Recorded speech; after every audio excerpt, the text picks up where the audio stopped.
Hi, it's Eliana, and today I'm going to discuss remote viewing the Neutrino Detector Antarctica, microwave weapons cloning, aquatic ETs, and super soldiers. So I had done what I would call in remote viewing a spontaneous remote viewing, and it was showing me stasis pod coffins with extraterrestrial bodies inside the coffins, 10-foot tall beings inside those coffins, and they had tentacles, red skin, and striations, and these coffins were being transferred from a place that was very remote and cold, and it had a lot of technology there. So several facilities in this cold place with something called a neutrino detector that picks up on the blue light frequency that neutrinos make. I thought that was a little weird. Why were there extraterrestrial bodies and stasis pod coffins being transported out of a cold place where there's something called a neutrino detector? This was something I haven't really seen before, and I kept seeing the bodies over and over again in the coffins, these beings. And then I saw human bodies also transferred in stasis pods in smaller coffins that they were being loaded for transport on trains. The AT bodies were to be taken off planet, while the human bodies were to be transported in other facilities. So I was seeing cloning of humans. And again, it kept going back to this cold place. Very remote place. It felt like Antarctica to me. And this kept flashing over and over again in this spontaneous remote viewing. So it was drawing my attention to go check this out, to do a deeper focused remote viewing, because it would not leave. These sceneries, these scenarios would not leave my head. There was something going on. So I did a more focused remote viewing. The stasis pod coffins with the extraterrestrial bodies kept coming back. There was a craft that had crashed about 5 years ago, and this was in Antarctica. Those bodies were recovered. Some of them were alive and needed surgery. Some of them were not alive. They were all put into these stasis pod coffins to preserve the ones that were alive, to do surgery to save them in a military remote facility. And it has something to do with Antarctica. That's what came up in the focused remote viewing. The human bodies also came up in the stasis pod coffins. Apparently humans have been cloned and organs have been cloned as well in remote research, military and scientific facilities in places like Antarctica. The focused remote viewing was showing that as well. And it was showing the neutrino detector, measuring neutrinos. And that's also in Antarctica, apparently somewhere beside what's called an ice cube observatory near the South Pole Station. That's what the remote viewing data showed. And that these neutrino detector arrays near the South Pole, it's interconnected through several devices. It could be used as electromagnetic microwave weapons or directed energy weapons. It's not just a neutrino detector that picks up on neutrinos. It can also be used as a communications system through those neutrinos to send messages and communications to submarines and off-world craft. So it has something to do with sublight spaceships and spaceships that can go beyond the speed of light. That's what the remote viewing showed. And that these directed energy weapons are targeting humans to create mind and body sickness, or sicknesses, headaches, tetanitis, hearing noises, hearing voices in the head, tiredness, confusion. So that's connected to these neutrino detectors and the DOMS digital sensors that pick up the neutrinos. And this neutrino detector is deep under the ice. And there's ice conversion devices that convert frequencies of ice. And dry ice has something to do apparently with cloning and changing the biological frequency of beings in stasis pods if you use dry ice with that.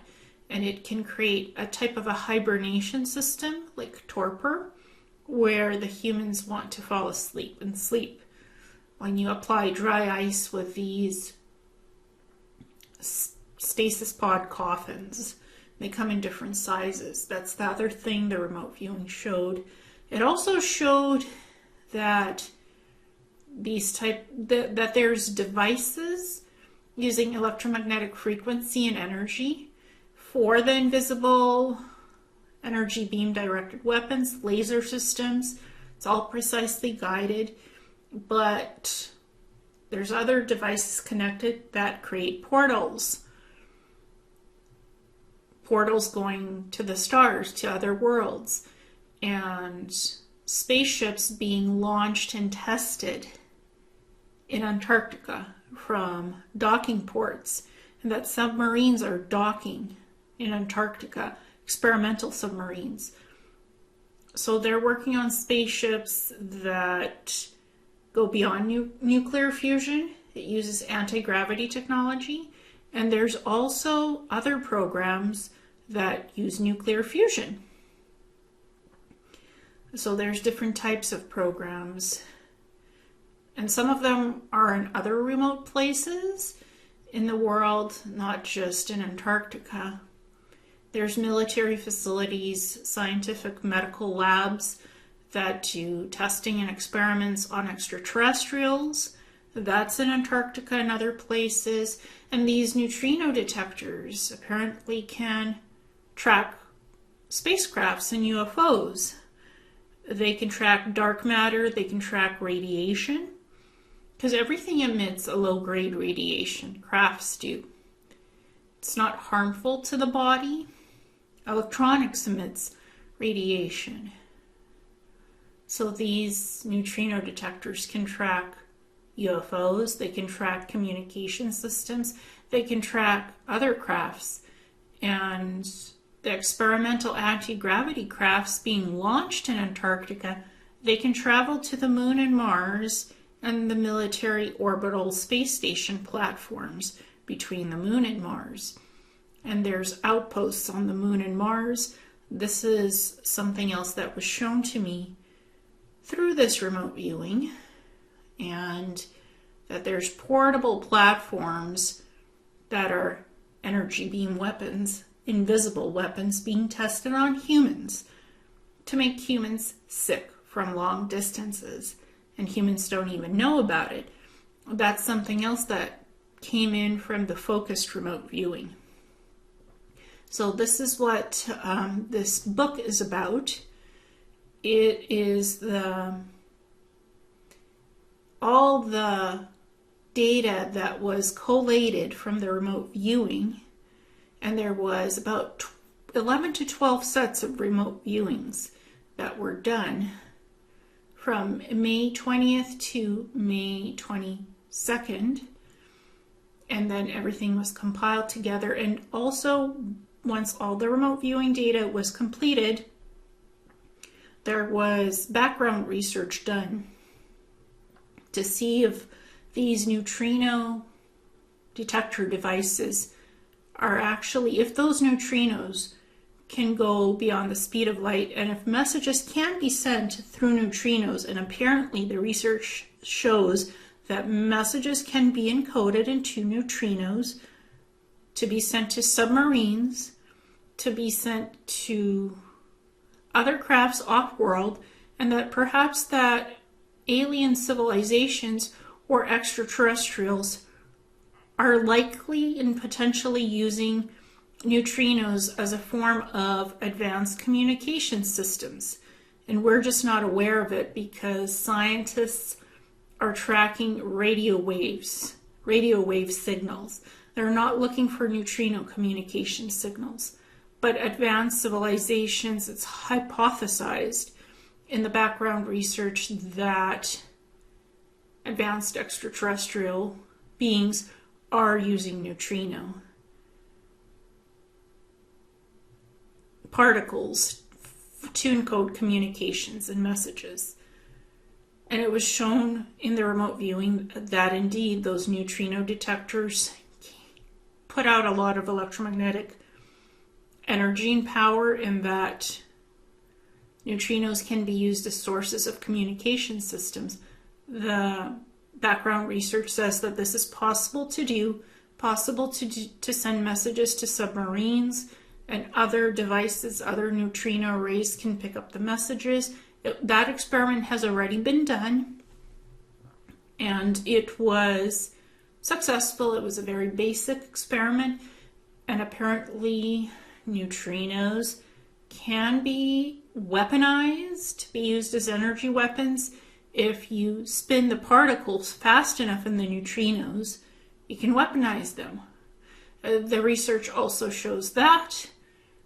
So you can do a lot of things with neutrinos. That's why I had to do the background research after the remote viewing was completed, because the internet is a library highway that can show us a lot of research and studies of what scientists are doing, hypothesizing and actually doing.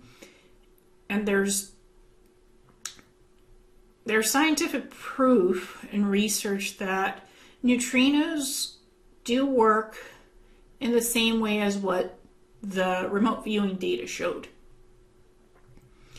So this project took several weeks to complete because, again, the background research was so important to see if any of this could be possible. And this is possible. The cloning stuff, I was not able to find anything on that, and the stasis pod coffins, but the neutrino stuff, yes, the research shows it's possible. So the cloning purely is in the remote viewing.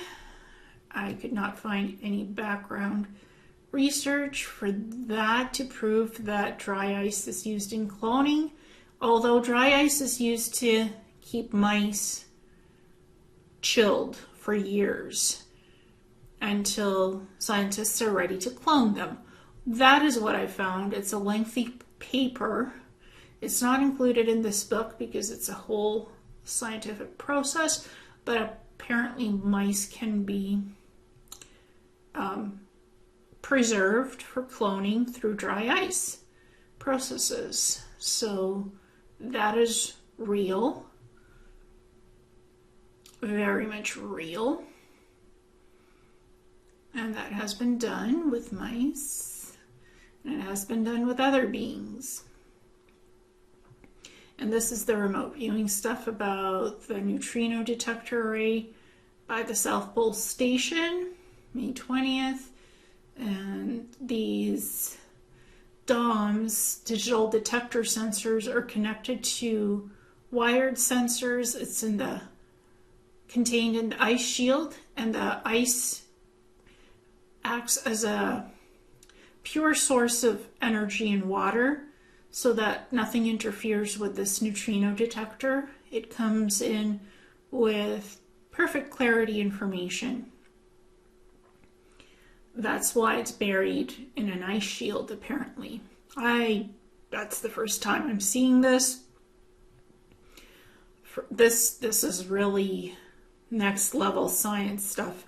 I'm not an astrophysicist, I'm not a cosmologist, I'm not really any type of a super scientist on anything connected to neutrinos. Never was interested, but this spontaneous remote viewing led me down several paths.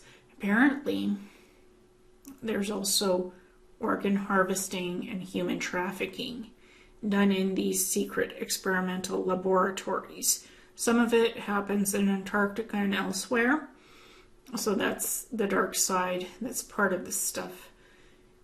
That is something I did not expect to discover.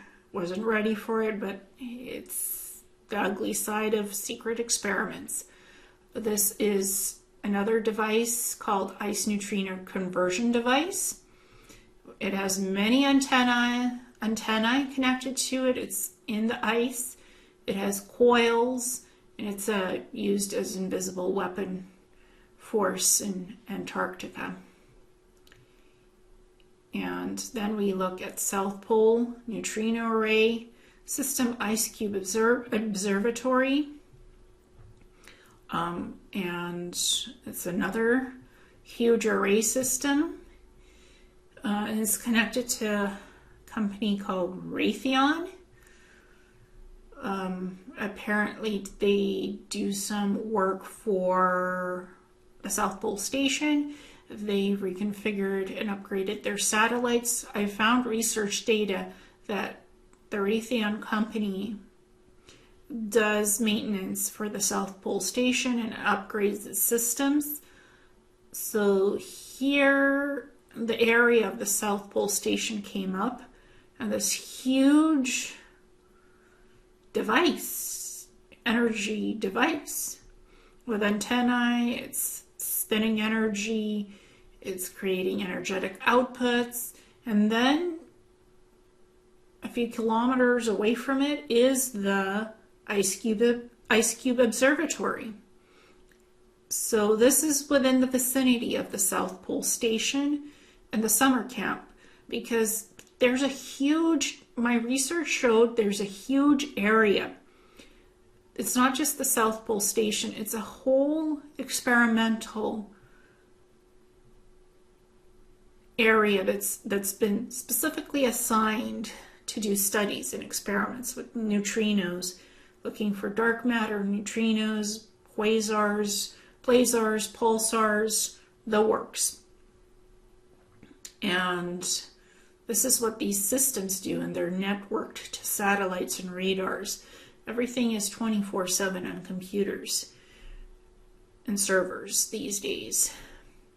But the observatory, Ice Cube Observatory, is not too far away from this weird looking device, which is an invisible weapon, electromagnetic microwave weapon that creates that mind and body sickness from afar, from long distances. Apparently it's made workers sick who work in these places near the South Pole Station, who do maintenance on these weird devices. Never seen this before. It's just so weird. And then I did some research. Yes, it's possible to weaponize neutrinos, and it describes how it can be done.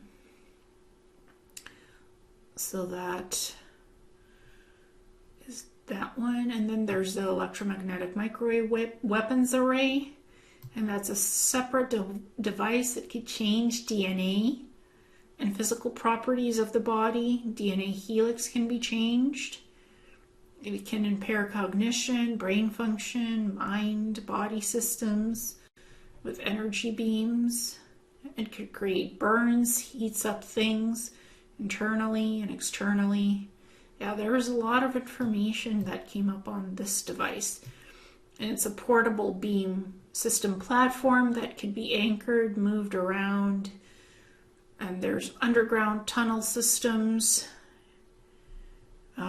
connected to CERN type devices that can create wormholes, change timelines, do time travel, and they do experiments on time travel as well. They work with black holes, white holes to create wormholes. They've created time portals to go to the stars. They've experimented with different spaceship craft designs launched from Antarctica, not just the energy beam weapons devices and the neutrino detectors.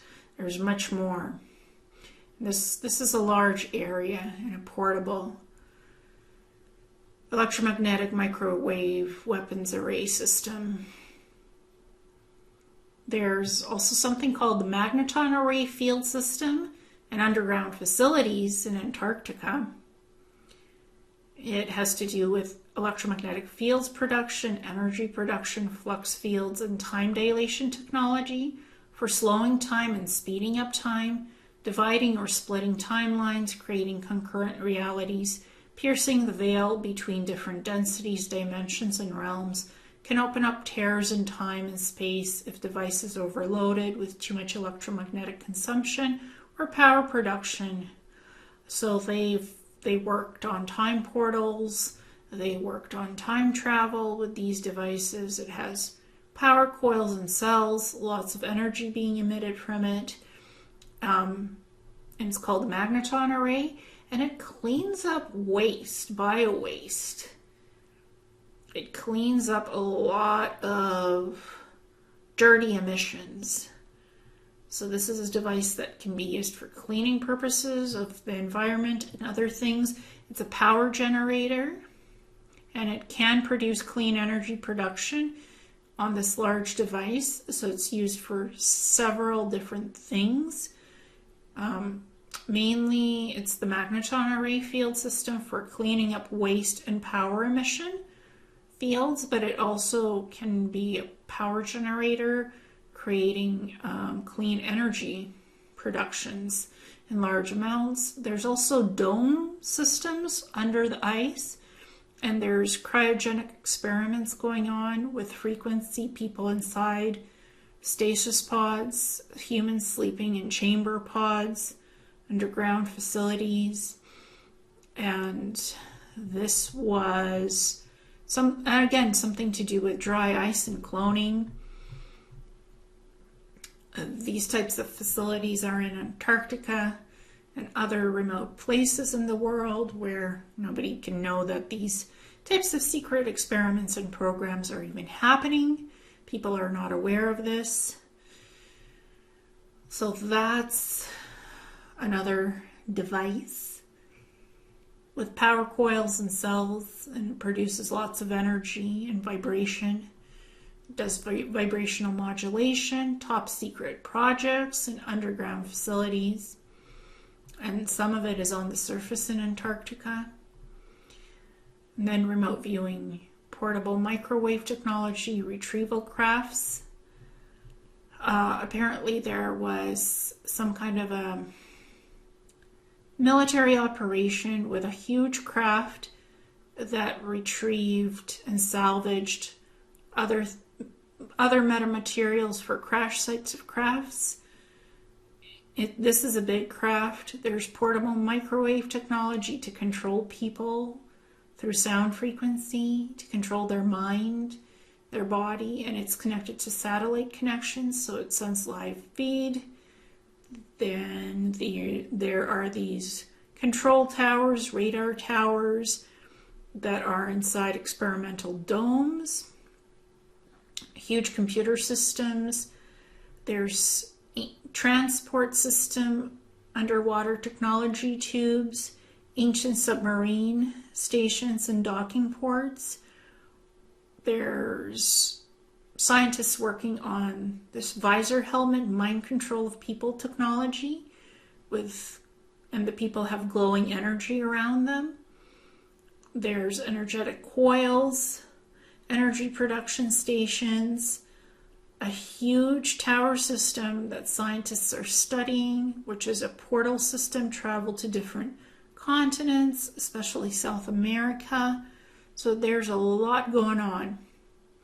Huge salvage transport ship hiding and covering up military secrets, salvage, recovering bodies, metamaterials and metallic systems that are being retrieved from crash sites. It's a large ship. It's somewhat anti-gravity powered, and it sometimes powers up with nuclear fusion technology. It has both capabilities, and portable microwave technology to control people's minds through satellite and radar, so that hovers and moves around. And then there was a remote viewing that covered a lot of the military projects and invisible technologies and experiments, everything that has happened in current time and past time.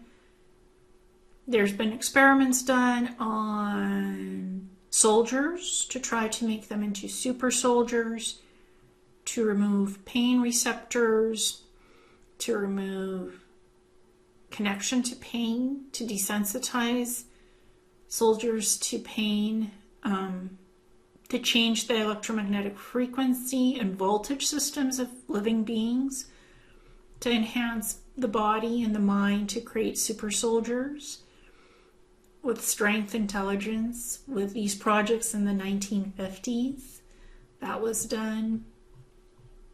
A lot of different energy beam technologies, advancing crafts with warp drives and FTL technologies, as well as doing experiments with wormholes and spacegate portal travel. A lot of different things was shown, different tests and experiments on people and animals being done. So huge amount of information, stuff about the dumb spaces, controlling the mind and the body, and also dark beings controlling humans, extraterrestrials, not of a positive nature, mind controlling and physically controlling humans from afar through their ball proxies. That came up as an LOL. So it was an impression, but even AOL's analytical overlays. So this is information that refers to sketches or impressions from the remote viewing data that could not be immediately interpreted. So I included that in here because it sort of came in with the remote viewing. So it's part of the data set, but it's in brackets because I would need to do more remote viewing in this to confirm this, whether it's part of these targets or something connected to them or something more. But it was there, so I included it. That some of the controller beings. I'm not going to list the species because it's all in the book. People want to know more, they can have a look at what the species are, but there's some extraterrestrial controllers that are controlling human minds and bodies or influencing humans the wrong way. And there's the 1950s experiments, military facilities cloning, transferring extraterrestrials to other sites to do surgeries. These kraken-like aquatic beings. 1950s experiments on super soldiers. Crashed craft. The body coffins, people inside. Stasis pods. Hallways in medical surgical facilities to do surgery on these extraterrestrials who looked humanoid but with tentacles 10 feet tall. Some of them had bald heads, red skin with striations. They were inside these stasis pod coffins. There were scientists studying them. And some of the humans were kept in cloning chambers and for organ and body replication. That's the organ harvesting part of that, and another remote viewing connected with Antarctica microwave weapons, dry ice cloning, aquatic bodies, super soldiers, wormholes, portal travel, time travel, the works, and how electricity can modify humans to be super soldiers. The body could be charged with electricity through the neck, and you become an electrical charge. You become stronger. You have more energy. That was done as experiments in the 1950s to create super soldiers. This is what the aquatic ET beings look like. Looks humanoid, but has tentacles. There was like 5 or 10 of them on the crafts from the crash site retrieval. Dry ice and biological matter technologies connected for cloning human bodies, human experiments, organs, being in stasis pods, hidden military facilities. There's a lot of stuff. Cryogenic experiments with human bodies happening, prepared to be put in various durations of cryogenic suspension animation. Long-term sleep duration has to do with dry ice and other matter mixing together to create hibernation sleep torpor. So that was in Antarctica, wormhole and portal experimentation going on with reaching to the stars, leaving the planet and going in secret to the moon and Mars. Then sight portals are like star highway systems. Interesting. CERN type Hadron Collider devices, 4 of the generators using exotic particle matter frequencies to open portal streams and have people in groups of science expeditions leave the planet for basic off-world expeditions, as well as traveling to remote places on Earth to study advanced extraterrestrial technologies as part of military and scientific exploration. Top secret projects happening all over the world, both on land, in the mountains, and under the waters. So this is CERN type devices, secret projects, and it's connected to secret anti-gravity spacecraft launches happening in isolated and remote parts of Antarctica and other places. It's connected to new types of submarines being built and experiments conducted with nuclear fusion and electromagnetic propulsion systems. Submarines are being tested in the remote depths of oceans. There's underground city and tunnel systems where antenna devices are connected to measuring the electrical frequencies of the Earth core and the ice layers. There's different types of spheres monitoring the environment and satellites monitoring the environment. Something called Operation Ice 9, which it's a form of solid water, stable at temperatures below 140 Kelvin or minus 208 degrees Fahrenheit, or 208 degrees Fahrenheit, not minus 140 Kelvin, 208 degrees Fahrenheit.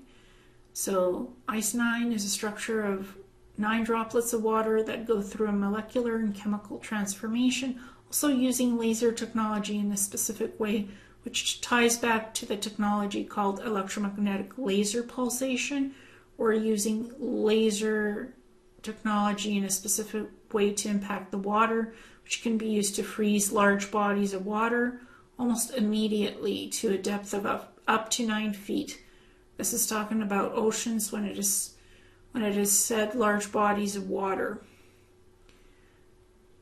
It could also slow down floods, so it could be used for good or bad purposes. It could be dangerous technology or for a good use purpose, depends. Antarctica has some of the cleanest and purest forms of ice and water sources, which works as a superconductor field system to test out electromagnetic component devices that are complementary to neutrino detector arrays. So this allows to build dual-purpose devices for both detecting neutrinos, black holes, forming detection arrays for tracking UFOs, communications and guidance of submarines, and detecting nuclear weapons based on the radiation decay of plutonium particles and other elements, tracking UFOs. So multiple purposes. Some UFOs, UAPs, produce dark matter frequencies, which can be associated with various forms of radiation signatures connected with exotic particles currently unknown to human physics. And these exotic particles, along with the crafts, can be tracked by technologies like the ice cube neutrino detector in Antarctica. Neutrinos are a form of particles, and the detector array can pick up various particles and atmospheric data. It goes into quantum communication systems. It's very advanced technologies. With the Raytheon company, how it's connected to the South Pole Station in setting up their satellite systems, upgrades to communications and connecting to satellites, real-time information about that, the upgrades they did at the South Pole Station, and everything else is research information to kind of, I guess, support the remote viewing, to check if any of this is possible, what was shown in the remote viewing. And like I said in the beginning of the description, it is. So this is all the background information to support that. A lot of research materials with scientific articles and information about the ice cube neutrino detector, the ice cube observatory, what's happening at the South Pole Station, Antarctica. A lot to do with neutrino studies and what that technology does. This is current studies. So this information I thought was integral to this book. It needed to be in this book because in order to put these DOM sensors with the string wires to create the neutrino detectors, they had to literally use drills and melt the ice with hot water drills to produce the holes and put these sensors inside a huge field of the ice shield to create the neutrino detector. It's like 5,000 something of this stuff. Like, that's what it looks like that creates that neutrino detector. It's a whole science of how this is done. And that needed to be included in this. That's the Ice Cube Neutrino Observatory. That's what was in my remote viewing, of how that looks like. And this is the South Pole Station. And this is the whole Amundsen South Pole Station research facility. It's more than one thing. And that behind that is the neutrino detector field, and the Ice Cube Neutrino Detector Array, and the other array systems. It's very complex. Satellite was actually able to find where everything is in one study. So you guys can read where everything is located in that study of these facilities in Antarctica. Because that's all there. And I had to do the background research to figure all this out because the remote viewing itself was very complicated. It's nothing I've ever seen or experienced, so it's brand new to me. Communications with ETs, are aliens communicating with neutrino beams? I think they are, and so are the secret space programs. And it's connected to the secret space programs and off-world stuff. Definitely. That's all that research. Supporting information. Because again, I know nothing about neutrinos and neutrino detectors. Not a scientist. Didn't understand it. And these energy beam weapons supposedly could be connected to Havana syndrome.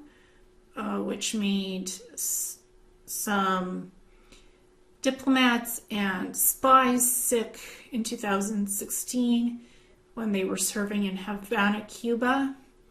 So this talks about that it's suspected to be linked to directed energy weapons. And what is happening in Antarctica? They're creating invisible laser beam weapons and directed energy beam weapons that are invisible and can hurt people. That's what happens in Antarctica with these various ice cube type devices that can also cause earthquakes, apparently. So that's that information. And also things about disclosure and perspective and how advanced technologies are developed. Some of this was actually talked about in the Law 1 material and how it connects to off-world beings who gave us a lot of this type of technology, or reverse engineering of their technology for certain treaties that they didn't uphold the bargains for. That's talked about in the book. So that is this book. It's quite detailed. This is all new to me. I've never experienced any of this. It started with that spontaneous remote viewing and became focused remote viewing, several weeks worth of this project. And I felt like I went to a whole new science school and almost felt like I was writing a thesis paper and defending all this stuff that came out from the remote viewing, with trying to see if it's even remotely possible, to find some research on this, if this is plausible and possible, and apparently it is. So this book covers the remote viewing and the research about all of this stuff and how it's interconnected. So I think this is very disturbing information, yet it's profound, and that we need to know what secrets and top military projects are being kept in secret and not disclosed to us, and that there's human experimentation happening, there's cloning happening, there's organ harvesting happening, there's human trafficking happening. That was shown in the remote viewing, and they're creating directed energy weapons and targeting humans as experiments with mind and body sickness and something called Havana syndrome. That's been happening since 2016. Supposedly the CIA couldn't really track where it was happening, but it's connected to Antarctica, where a lot of these military and scientific and medical experiments are going on, with retrieval of downed extraterrestrial crafts, crashed crafts, experiments on extraterrestrials. In the militaries, US and other countries know that extraterrestrials exist, and they've studied them. They've had programs studying them, their bodies, their crafts, etc., etc. That's all in this remote viewing. The conclusion is there's a lot of secrets, and this remote viewing demystifies the secrets, sort of brings to light what's really going on, the darker aspects of the shadow military, the shadow governments, the cabal. It's all interconnected to that, with both extraterrestrials and human proxies as well. There's a lot going on, and this covers it. So I think this information is relevant, and I think this information needs to be disclosed. This is nothing I asked for. It's nothing I planned to remote view. It spontaneously started happening in the beginning of May, and it wouldn't leave me alone. So I had to do more focused remote viewing to figure out what was so important about all this stuff, and apparently it's very important, because I believe all of this needs to be stopped, and if we're informed about it, perhaps we can do something about it. I'm not sure how, but information is a start, at least. Disclosure. This is a huge part of disclosure. that I think we need to know about. And this information covers it. So thank you so much, and namaste.